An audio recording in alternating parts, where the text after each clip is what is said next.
Detectives. Today I'm going to be telling you how to disable S mode on a Windows 10 or 11 PC. S mode is a settings that Microsoft introduced into its operating system that streamlined itself for the sake of security by only allowing apps to be installed from the Microsoft Store and requires Edge for browsing. Why would we want to disable S mode? We would want to disable S mode if we were trying to upgrade the Windows to a better version, like from Windows 10 Home to Pro. And it stops that because it only allows Microsoft verified apps, aka any app from the Microsoft Store, to be installed onto the computer.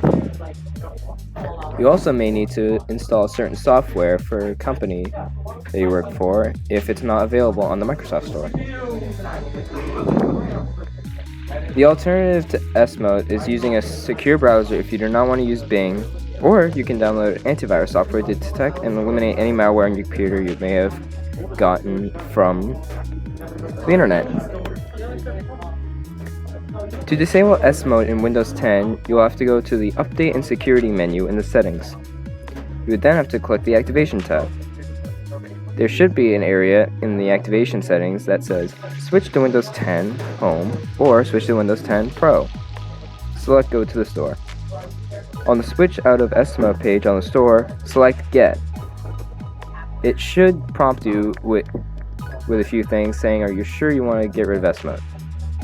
And from there, you're all set. For Windows 11, it's somewhat similar, except that you have to go to the System tab and then the Activation menu. You then switch to Windows 11 Pro and select Go to Store. And then from there, it should be roughly the same.